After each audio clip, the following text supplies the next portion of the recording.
গরম ভাতের সাথে দেখবেন যে কোনো ভর্তা থাকলে আর কিছুই চাই না ওর সাথে। তো আজকে আমি বাড়িতে বানিয়েছিলাম বাঁধাকপির ভর্তা।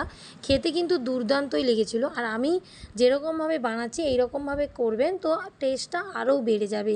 প্রথমে আমি এখানে বাঁধাকপি আর টমেটোটাকে একটু নুন আর জল দিয়ে সেদ্ধ করে নিয়েছি।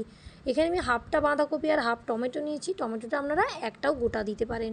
তো এটাকে ভালো করে সেদ্ধ করে নিয়ে হাতের সাহায্যে বা ম্যাশারে বা মিক্সিতে যে কোনোভাবেই মেখে নিতে পারেন। তবে আমার যতদূর মনে হয় মিক্সির থেকে এরকম হাতে ম্যাশ করবেন, খেতে ভালো লাগবে। তারপর কড়াইতে একটু তেল দিয়ে এই বড়িটাকে ভেজে নেব। বড়ি দিলে কিন্তু টেস্টটা আরও দ্বিগুণ বেড়ে যায়। তারপর আরেকটু তেল দিয়ে রসুন আর লঙ্কাটা ভেজে নিয়ে ওই তেলের মধ্যে পেঁয়াজ কুচি দিয়ে ভাজতে বসিয়ে দেবো। ততক্ষণ এদিকে লঙ্কা রসুনটাকে একটু নুন দিয়ে মেখে নিচ্ছি। দেখবেন আপনারা শুধু এই বড়িকে ভেজে গুঁড়ো করে এই রকম রসুন লঙ্কা আর একটু কাঁচা পেঁয়াজ দিয়ে মেখে খাবেন, ওপর থেকে একটু সর্ষের তেল দিয়ে, দুর্দান্তই লাগবে। তারপর ওই পেঁয়াজটা ভাজা হয়ে গেলে এই বাঁধাকপির পেস্টটাকে দিয়ে একটু হলুদ চিনি দিয়ে নাড়াচাড়া করে নিয়ে ওই লঙ্কা রসুনটা মেখে রেখেছিলাম ওটা দিয়ে দেবো। তারপর ওপর থেকে এরকম বড়িগুলোকে গুঁড়ো করে ভালো করে রান্না করে নেবো, যতক্ষণ না বাঁধাকপিটা এরকম শুকনো শুকনো হয়ে যাচ্ছে।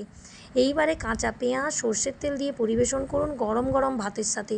অবশ্যই এইভাবে একবার বানিয়ে খেয়ে দেখুন, দুর্দান্তই লাগবে। আর আমাকে কমেন্ট করে অবশ্যই জানাবেন। টাটা সবাইকে।